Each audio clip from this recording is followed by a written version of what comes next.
I came home in late August, the year my father started forgetting where he set things down. Not big things at first.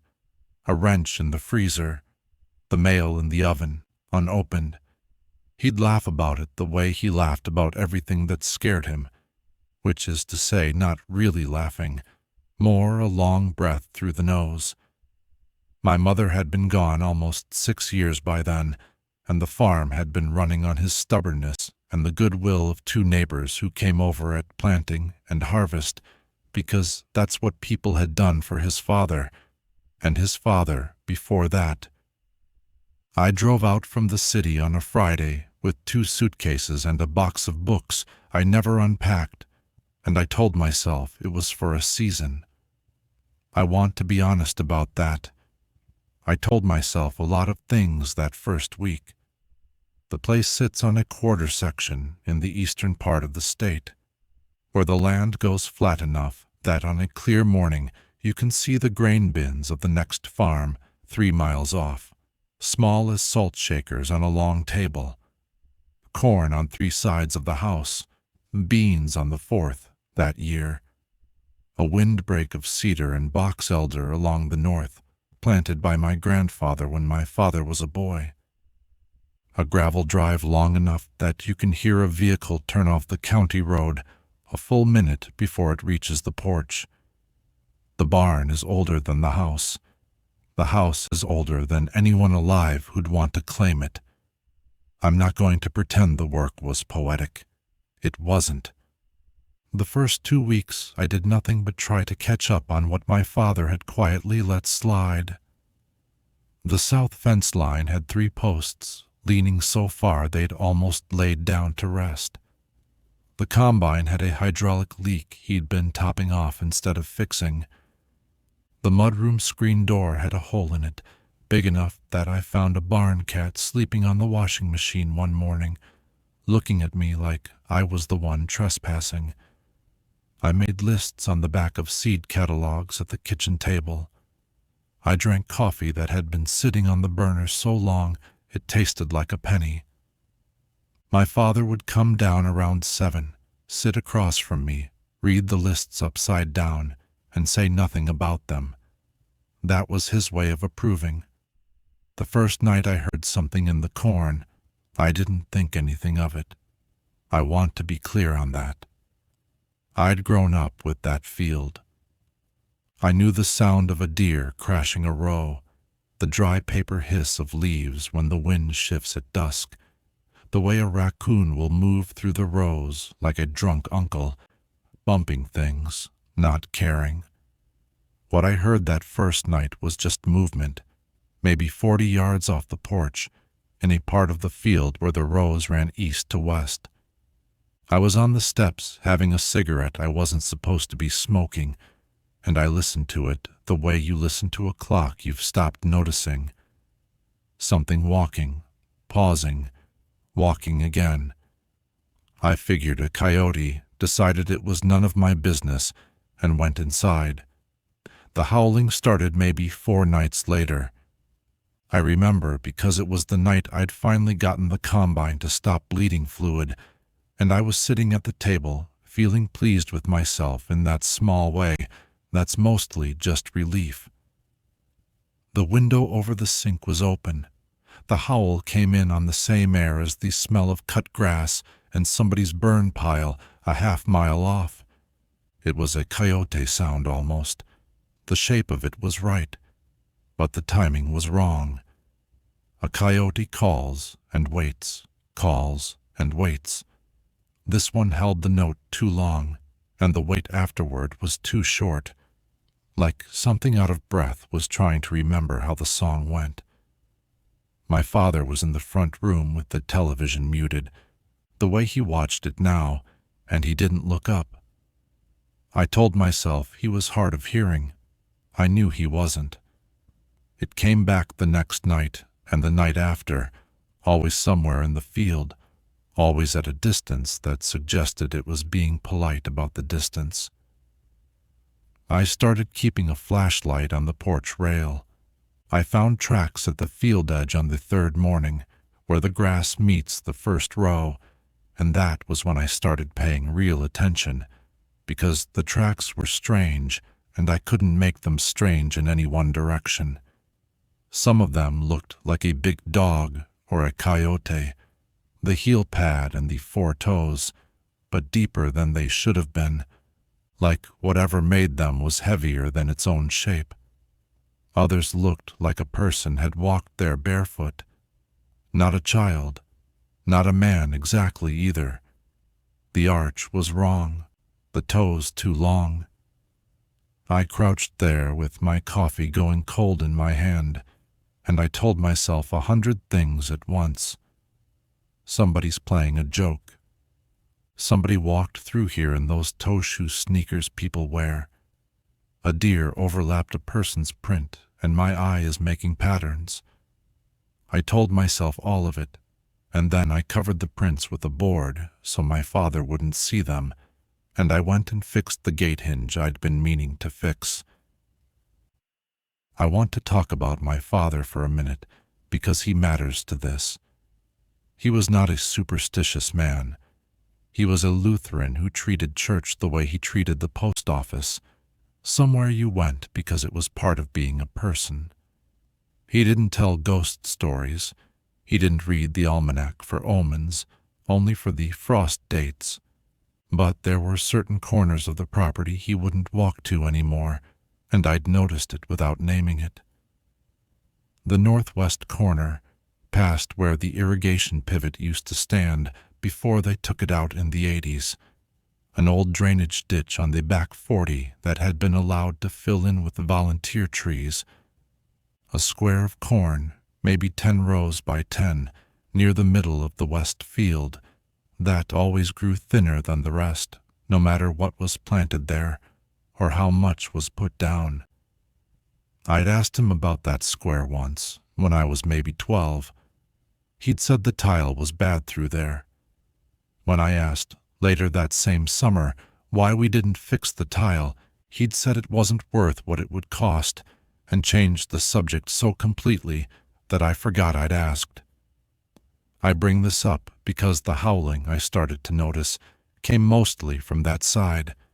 Not always, but mostly. I'd stand on the porch and turn my head slowly and try to place it, and 9 nights out of 10 my chin would end up pointed northwest, toward that thin square, toward the ditch beyond it. I told myself it was acoustics. The windbreak on the north side bounces sound. A coyote sitting 2 miles off can sound like he's at the edge of the yard on a still night. I told myself that. Then one night I came out on the porch around 11 because I'd heard the screen rattle, and the howl that came up from the field was already trailing off when I got there. And underneath the tail end of it, clear as a person standing at the bottom of the steps, I heard my own name. Not shouted, not whispered either, spoken at the volume you'd use across a kitchen table. My given name, the one only family used, with the small stumble on the second syllable that my mother used to make because she was the one who'd insisted on it when my father wanted something simpler. I won't write it here. You'll forgive me. I stood on that porch for a long time. The porch light was on. The moths were doing their slow circling. I waited for it to come again. It didn't. After a while I went inside and locked the door, which was something I had not done in 20 years on that property, and I sat at the kitchen table with the lights off and listened to my father snore through the wall and tried to make the sound of my name into something it could have been instead. The wind. A neighbor calling a dog with a name like mine. My own tiredness manufacturing a voice the way a tired mind will. I almost had myself convinced. Then I noticed I was sitting in the dark on purpose so it wouldn't see me through the window, and I had to admit I didn't believe any of my explanations. I didn't tell my father. I want to be honest about that, too. I had 100 reasons and only one real one. The real one was that I was afraid he'd know what I was talking about. In the days after, I tried to behave normally. There is no shortage of work on a farm in late August, and work was a kind of mercy. I walked the irrigation rows on the bean side. I greased fittings. I drove into town for a part and made small talk with the man at the counter about the weather and the price of nitrogen. I came home and made supper. I noticed, without wanting to notice, that the dogs at the place a half-mile south, 2 yellow labs that had barked at every passing tractor for as long as I'd known them, had gone quiet at night. Their owner waved to me across the road one afternoon, and I had to stop myself from asking him about it, because what would I have said? Have your dogs been quiet? Mine have been too, except mine is the corn. The thing kept its distance, mostly, but it had started to come closer to the house in small ways that were hard to point at. A pair of fence pliers I'd left on a post by the south gate showed up on the porch step one morning. The mud wiped off them, the handle wrapped neatly in a rag I didn't recognize. I assumed the neighbor had brought them by. I called him to thank him. He said he hadn't been over. He said it in the tone of a man who's wondering if you're feeling all right. I said I must have brought them in myself and forgotten. I hung up. I sat with the pliers in my hand for a while. The rag smelled faintly of diesel and something else. Something like wet hay left in a barn through a winter, sweet at the edge of turning. The howling kept coming. The voice in the howling kept coming too, though not every night. Some nights it was just the animal sound, drawn out wrong. Other nights after the howl, my name, sometimes spoken in a voice I almost knew and couldn't place. Once, and this is the one I think about most, in something close to my mother's voice, with the small lilt she used when she was teasing. That night I went out on the porch with a shotgun I hadn't loaded, because I wanted to be the kind of person who would do that. And I stood at the rail and I said, out loud, "What do you want?" The corn moved the way corn moves, which is to say like a crowd shifting its weight. Nothing answered. After a while I went back inside and put the gun away and sat at the table and cried a little, which surprised me, because I hadn't cried for my mother in a long time, and I wasn't sure if I was crying for her or for the fact that something out there had used her voice the way you'd use a key you'd found. I started looking through the papers on the kitchen table, not the bills, the other ones. My father had a habit of mixing decades together in his piles, so a 1974 county plat map could end up under a feed receipt from last spring, and you could excavate 3 generations in an afternoon if you had the patience. I had the patience now. I told my father I was looking for an old well permit in case he asked. He didn't ask. He had stopped asking about most things. What I found, in pieces across several evenings, was not a story. It was the absence of a story, which is a particular kind of presence if you know how to read it. The northwest corner of the property had been bought from a different family than the rest of the land. My grandfather had picked it up sometime in the late 40s when that family left. There was a deed, and there was a handwritten note from a lawyer's office, and there was nothing about the family in any of my father's papers beyond a last name I didn't recognize. I knew everybody's grandparents around there. I had grown up knowing them. This name was nowhere. I asked my father about it one night at supper, casually, the way you ask about anything you don't really want to know about. He chewed for a while before he answered. He said they'd moved on. I asked where. He said he didn't recall. He said it without looking at me, which was unlike him. My father looked at you when he lied, because he believed eye contact was a kind of honesty, even when the words weren't. When he wouldn't look at you, it meant the lie was old and not his. I went out to the thin square in the west field the next afternoon, in full daylight, with a shovel, feeling foolish. The corn there was maybe waist-high where the rest was over my head. I walked the rows and I looked at the ground, and I didn't know what I was looking for. I found a piece of metal eventually, the corner of something flat, sticking up about an inch where the soil had washed thin over a low spot.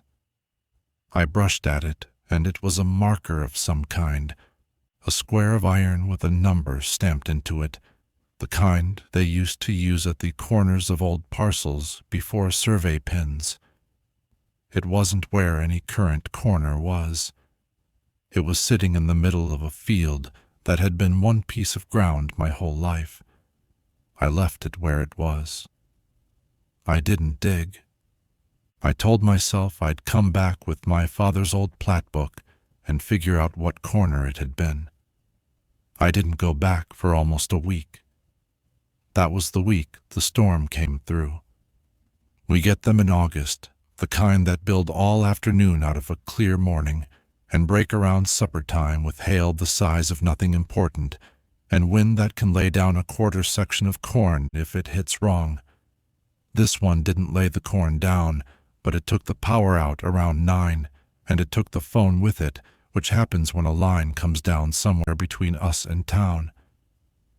I lit the kerosene lamp in the kitchen and got my father situated in his chair with a flashlight and a book he wasn't really reading anymore, and I went out to check on the generator, which was in the shed past the barn, because the freezer had a side of beef in it we couldn't afford to lose. The rain had stopped. The wind hadn't. The corn was loud the way corn gets after a storm, every leaf still shedding water, the whole field hissing like a long, slow breath let out.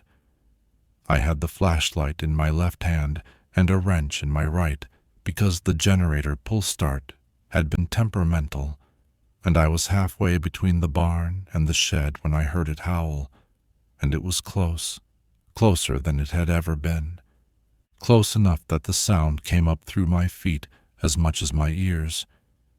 It was at the edge of the corn, maybe 30 feet from where I stood, and when it stopped, my name came out of the same place, in a voice I almost knew, and then in another voice I almost knew, and then in a third, layered over each other like a cord. And the third voice was my father's, the way he had sounded when I was a child. I should tell you I ran. I didn't run. I want to say that because I think it matters.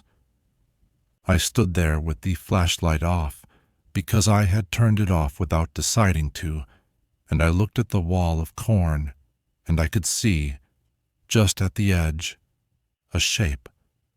I am going to try to describe it the way I saw it, which is to say not very well. It was tall enough to be a person. It was standing in a way a person could stand, but the weight was on it wrong, like the joints were guessing.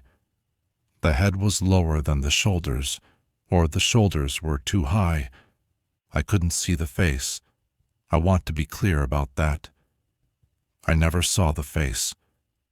What I saw was the suggestion of a face, in the way a coat hanging on a door at night will suggest a face, except this one was looking at me, and a coat doesn't look.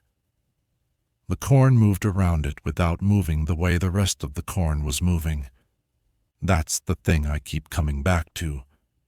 The wind was going one way. The leaves around that shape were going another, slow, like water around a stone.